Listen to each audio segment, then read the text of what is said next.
कार्तिक मास के शुक्ल पक्ष की नवमी तिथि को अक्षय नवमी कहा जाता है और ये तिथि अपने आप में बहुत ही महत्वपूर्ण है। इसे अक्षय नवमी भी कहा जाता है और आंवला नवमी भी कहा जाता है और इस दिन आंवला वृक्ष की पूजा की जाती है।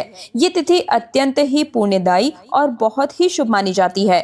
शास्त्रों के अनुसार इस दिन भगवान श्री हरि विष्णु और माँ लक्ष्मी की आराधना आंवला वृक्ष के नीचे करने से अक्षय पुण्य की प्राप्ति होती है। जिस प्रकार से अक्षय तृतीया बहुत महत्वपूर्ण दिन माना जाता है, उसी प्रकार से अक्षय नवमी भी अपने आप में ही एक बड़ी तिथि मानी गई है।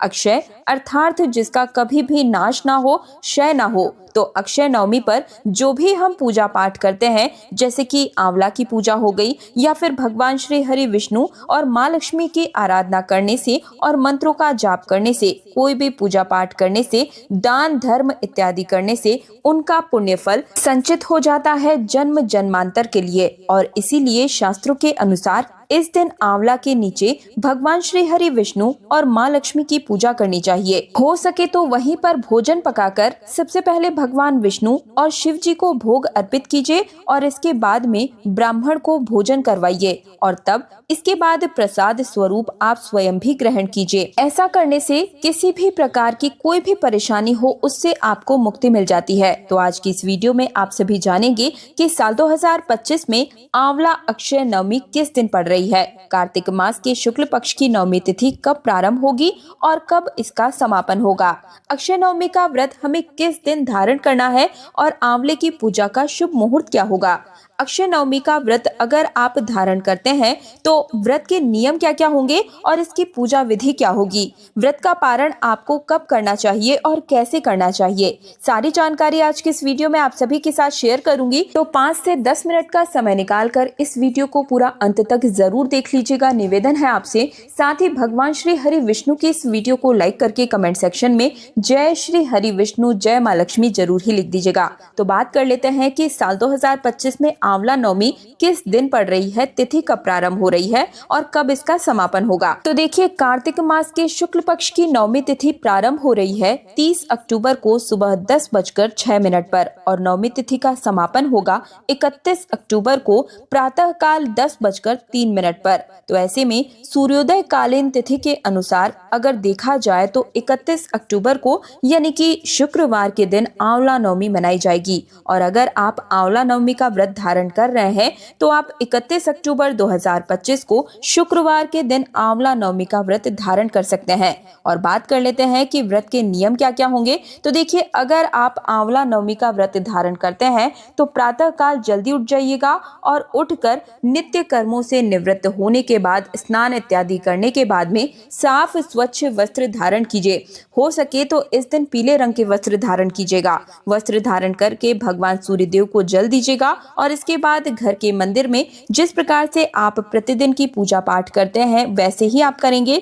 और फिर इसके बाद में आप किसी भी आंवला वृक्ष के नीचे जाकर पहले वहां पर अच्छे से साफ सफाई कर लें और उसके बाद आंवला पेड़ की पूजा कर सकते हैं। या अगर आप बाहर नहीं जाना चाहते हैं तो घर के अंदर ही छोटे से गमले में आंवले का पौधा लगाकर भी आंवला वृक्ष की पूजा कर सकते हैं। आंवला की पूजा करने से पहले आप सबसे पहले वृक्ष के नीचे साफ सफाई करके अच्छे प्रकार से जल छिड़काव कर लीजिए या फिर आप चाहें तो वहां पर पोछा वगैरह लगा सकते हैं। और आंवला पूजा करने के लिए जो सामग्री आपको चाहिए होगी, इसमें हल्दी, चावल, कुमकुम, पुष्प और जल आप ले लीजिएगा। साथ ही में थोड़ा सा गाय का कच्चा दूध भी लेकर जाइएगा, ये बहुत ही अच्छा होता है। इस दिन आंवला के वृक्ष में कच्चा दूध हमें जरूर ही समर्पित करना चाहिए। साथ ही में आप भोग के रूप में कोई मिठाई ले लीजिएगा और आंवला इस दिन खाना बहुत शुभ माना जाता है। आंवला भी आप समर्पित करते हैं आंवला पेड़ में तो ये बहुत ही उत्तम माना जाता है। पूजा करने के लिए सबसे पहले आंवला के पौधे में या अगर आप वृक्ष की पूजा कर रहे हैं तो सबसे पहले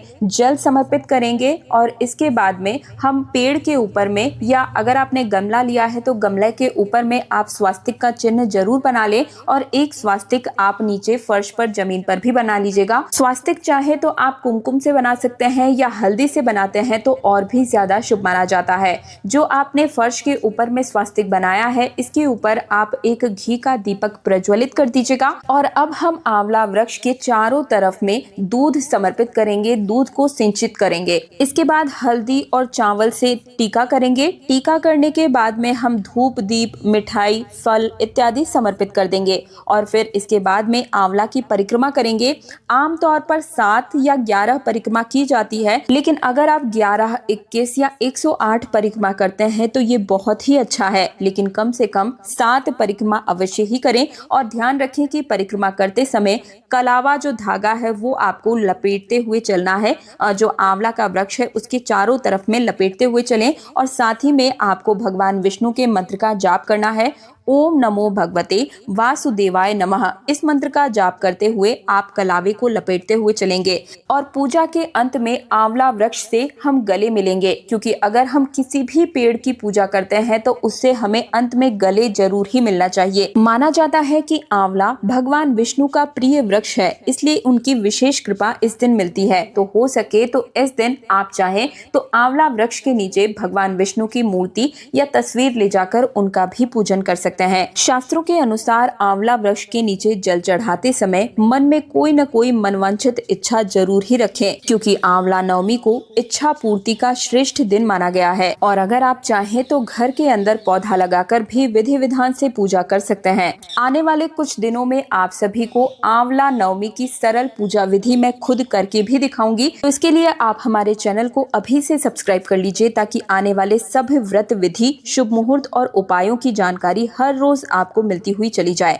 और अब जान लेते हैं कि आंवला नवमी का शुभ मुहूर्त क्या होगा। तो देखिए, 31 अक्टूबर को सूर्योदय काल का समय है सुबह 6:32 पर और सूर्यास्त का समय होगा शाम 5:36 पर। ब्रह्म मुहूर्त की बात करें तो सुबह 4:30 से सुबह 5:30 तक ब्रह्म मुहूर्त का समय रहेगा। इस दिन आप स्नान इस समय कर सकते हैं, पूजा आराधना भी कर सकते हैं और सूर्योदय होने के बाद में आप जाकर आंवला वृक्ष का पूजन कर सकते हैं। और साल 2025 में आंवला नवमी के दिन बहुत सारे शुभ संयोगों का योग बन रहा है। सबसे पहले तो वृद्धि योग बन रहा है, जो कि 31 अक्टूबर को प्रातः काल 6:17 पर प्रारंभ होगा और फिर पूरे दिन, पूरी रात इसका प्रभाव भी रहेगा।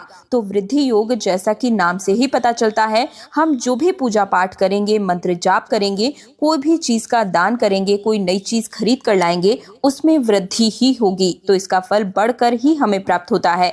तो समृद्धि और उन्नति प्रदान करने वाला ये योग माना जाता है वृद्धि योग, तो इसे अत्यंत ही श्रेष्ठ माना गया है। इसके अलावा पूरे दिन में रवि योग का भी संयोग बन रहा है। रवि योग में कोई भी काम करते हैं तो उसमें निश्चित रूप से सफलता प्राप्त होती है और माँ लक्ष्मी की विशेष कृपा भी प्राप्त होती है। इसके अलावा प्रातः काल 10:03 पर शिव वास का भी योग बन रहा है, जो पूजा और पाठ करने के लिए, कोई भी शुभ कार्य करने के लिए बेहद शुभ माना जाता है। इसके अलावा 2 विशेष नक्षत्र, जिनमें पहला धनिष्ठा और दूसरा सद्दिखा है, इनका भी संयोग इस दिन बन रहा है आंवला नवमी के दिन, जो कि शांति और समृद्धि के प्रतीक माने जाते हैं।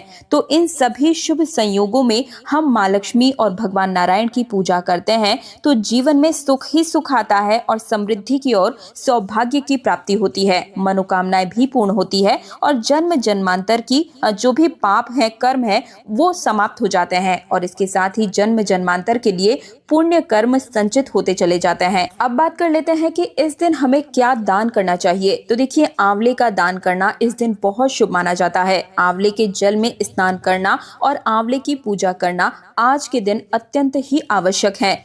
आंवला नवमी के दिन आंवला का पौधा लगाना, चाहे मंदिर में या किसी भी पार्क में अगर आप लगाना चाहते हैं, किसी खाली स्थान पर लगाते हैं तो बहुत ही उत्तम माना जाता है। और हो सके तो उस आंवले की पौधे की आप सेवा कीजिए, देखभाल कीजिए, बहुत ही पुण्य फल की प्राप्ति होगी। और चलिए अब जान लेते हैं कि आंवला नवमी का जिन भी लोगों ने व्रत धारण किया है वे पारण किस समय करेंगे, व्रत कब खोल सकते हैं। तो देखिए, दिन भर आपको व्रत करना है। सुबह पूजा कीजिएगा आंवला की और फिर पूरे दिन आपको व्रत रखना है। फलाहार इत्यादि करके व्रत आप धारण कर सकते हैं। कोई सा भी फल इत्यादि खा सकते हैं, जल भी पी सकते हैं, चाय पी सकते हैं, दूध पी सकते हैं। मतलब फलाहार और जलाहार इस दिन आपको व्रत में धारण करना चाहिए। और फिर शाम के समय में भगवान श्री हरि विष्णु और माँ लक्ष्मी की पूजा करने के बाद उन्हें भोग लगाएं। जो भी आपने घर में भोजन इत्यादि बनाया है उसका प्रसाद स्वरूप आप जो है ग्रहण कीजिएगा। और इस दिन हो सके तो एक ब्राह्मण भोज जरूर ही करवाएं, बहुत ही पुण्य फल प्राप्त होता है। और अगर ब्राह्मण ना मिल पाए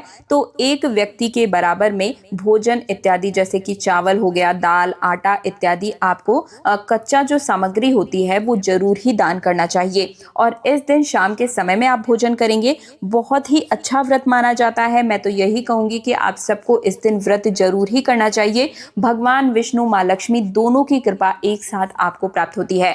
तो ये थी आंवला नवमी से जुड़ी हुई संपूर्ण जानकारी। आने वाले वीडियो में आप सभी सरल पूजा विधि मेरे द्वारा करते हुए भी देख पाएंगे। तो इसके लिए हमारे चैनल तीज त्योहार और धर्म को सब्सक्राइब करने के साथ साथ ही पास वाले बेल आइकन को जरूर ही प्रेस कर दीजिएगा। और कमेंट बॉक्स में जय श्री हरि विष्णु लिखने में कंजूसी बिल्कुल भी मत कीजिएगा। वीडियो को लाइक भी करना है और इस वीडियो को ज्यादा से ज्यादा हर सनातनी हिंदू भाई बहन के साथ शेयर जरूर ही कीजिएगा। आपका बहुत बहुत आभार होगा। आज्ञा चाहूंगी। जय श्री हरि विष्णु, जय जय माँ लक्ष्मी।